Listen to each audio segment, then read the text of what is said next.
Assalamu alaikum. Tout musulman ou musulmane qui fornique, on ne peut pas les marier. Et si on le marie, son mariage est invalide. Comprenez bien que ce n'est pas l'imam qui vous marie. L'imam vérifie si les conditions sont réunies, comme le tuteur, les témoins, la dot, etc.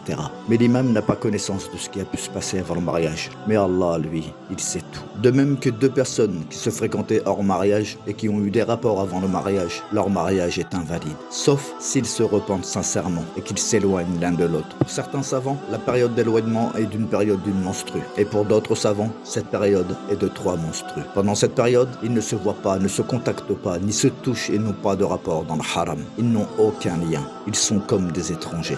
Après leur repentir et la période sans se voir, alors ils peuvent contracter le mariage comme deux étrangers qui se marient. Avec les règles du mariage, si la femme est enceinte d'une relation hors mariage, son mariage est interdit et invalide jusqu'à ce qu'elle accouche. Car beaucoup se côtoient dans le haram. Et là, c'est le drame. Comment je vais faire? Est-ce que je peux avorter? Ils n'ont pas eu peur d'Allah quand ils forniquaient. Maintenant, ils ont peur car elle est enceinte. Mais aurait-il continué dans le haram si elle n'était pas tombée enceinte? Sachez une chose, après l'accouchement, l'enfant ne portera pas le nom de l'homme. C'est interdit. Il porte le nom de la femme. Il n'hérite pas du père. Ce n'est pas son père. Rasulullah sallallahu alayhi wa sallam dit: le seul enfant légitime est celui qui naît d'un lit légitime. Alors que le fornicateur n'aura que des pierres. C'est-à-dire, le fornicateur n'a pas le droit d'avoir une affiliation. Il ne peut pas s'approprier un enfant.